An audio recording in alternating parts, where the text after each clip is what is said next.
Sabe quando a gente clica num ícone? Parece ser a coisa mais simples do mundo, né? Mas o que acontece por trás disso é uma coreografia incrível, componentes, dados, tudo voando numa velocidade altíssima. Hoje a gente vai fazer exatamente isso, seguir a jornada de um único clique para entender o que rola lá dentro do computador. Alguém já parou para pensar nisso, de verdade? Como é que esse movimento físico do mouse, esse clique, vira um programa se abrindo ou um arquivo aparecendo na tela? Pois é, então bora mergulhar fundo nisso, vamos acompanhar a jornada completa de um simples clique. Olha, para entender essa jornada toda, a gente precisa de um mapa. E o nosso mapa aqui é a arquitetura que está na base de quase todo o computador moderno, a famosa arquitetura de von Neumann. É ela que define as peças do nosso quebra-cabeça, a CPU, a memória, os dispositivos de entrada e saída e, os barramentos, que são as ruas que conectam tudo. Então, vamos lá. Tudo começa com uma faísca. Isso mesmo, o momento da entrada. O clique do mouse é bem mais do que aquele barulhinho que a gente ouve. É, na verdade, o primeiro sinal elétrico que dispara toda a cadeia de eventos que vem a seguir. Esse pulso elétrico é basicamente a tradução da nossa ação física do nosso dedo para uma instrução digital, sabe? É como se ele gritasse para o sistema: "Epa, alguém quer interagir com esse ícone aqui." E pronto, a jornada começou. Tá, o comando foi enviado, mas para onde ele vai?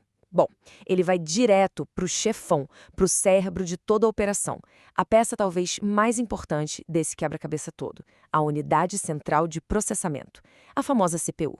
Dá para pensar na CPU, o processador, como um maestro de uma orquestra, saca? Ela não está lá tocando todos os instrumentos, não.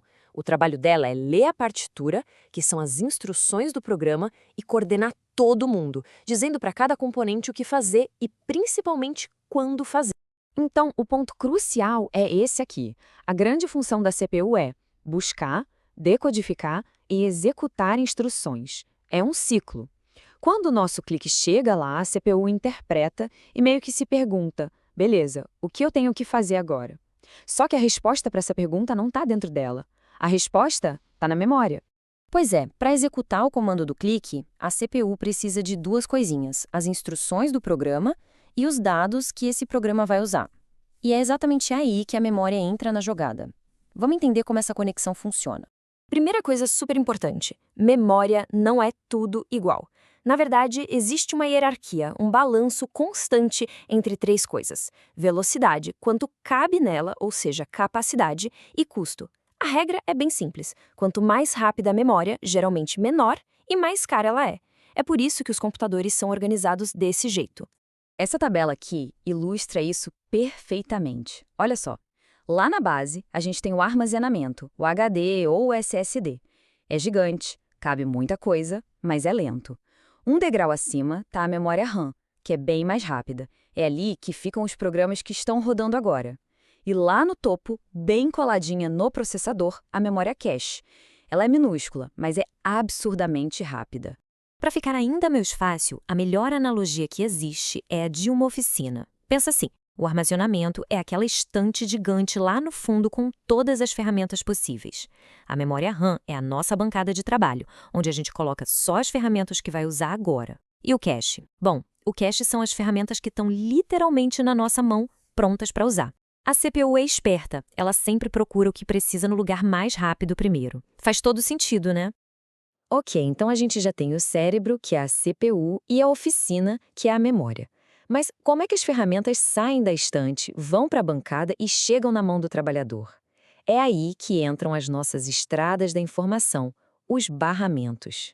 Se a gente voltar para o nosso mapa, o da arquitetura de von Neumann, os barramentos são exatamente aquelas linhas que conectam todas as caixinhas. Pode pensar neles como supervias digitais, sabe? São elas que permitem que a CPU converse com a RAM, com o armazenamento e com todo o resto. Na prática, são um conjunto de fios que funcionam como vias expressas mesmo, transferindo dados, endereços para onde os dados vão e sinais de controle. Sem eles, não adiantaria nada ter os componentes mais rápidos do mundo. Eles ficariam completamente isolados, sem conseguir colaborar. Ok, vamos recapitular. A CPU recebeu o comando do clique. Ela foi na memória, buscou as instruções e os dados que precisava, usou os barramentos para tudo isso, processou tudo e pronto, tem um resultado. A jornada está quase no fim. Falta só uma coisa: mostrar esse resultado. O que acontece agora é que a CPU manda um novo pacote de instruções. Só que dessa vez o destino é outro, a placa de vídeo. E a mensagem é bem direta, tipo, olha, preciso que você desenhe essa janela com esse texto aqui exatamente nessa posição da tela. E aí, puf, numa fração de segundo, a mágica acontece bem na nossa frente, na tela. A janela do programa aparece, o documento carrega. Aquela ordem que começou com um simples clique foi resseguida, interpretada, processada e finalmente executada. A jornada do clique está completa. Para a gente fechar as ideias, vamos recapitular essa jornada incrível em 5 passos bem simples. Primeiro, a entrada, que é o nosso clique. Segundo, o processamento, com a CPU entendendo a ordem. Terceiro, o acesso à memória, quando ela vai buscar as ferramentas. Quarto passo, a transferência de dados, com a informação voando pelos barramentos. E por último, o quinto passo, a saída, que é o resultado aparecendo na tela. Simples assim e ao mesmo tempo super complexo. E o mais louco de tudo isso é que essa jornada inteira, do clique à tela, acontece bilhões de vezes por segundo. É um número que a gente nem consegue imaginar direito. Isso faz a gente pensar, né? Se uma arquitetura que foi criada décadas atrás ainda é a base de tudo que a gente faz hoje, o que será que vem por aí? Qual vai ser o próximo grande salto na arquitetura dos computadores? O que vem depois de von Neumann? Fica aí a pergunta.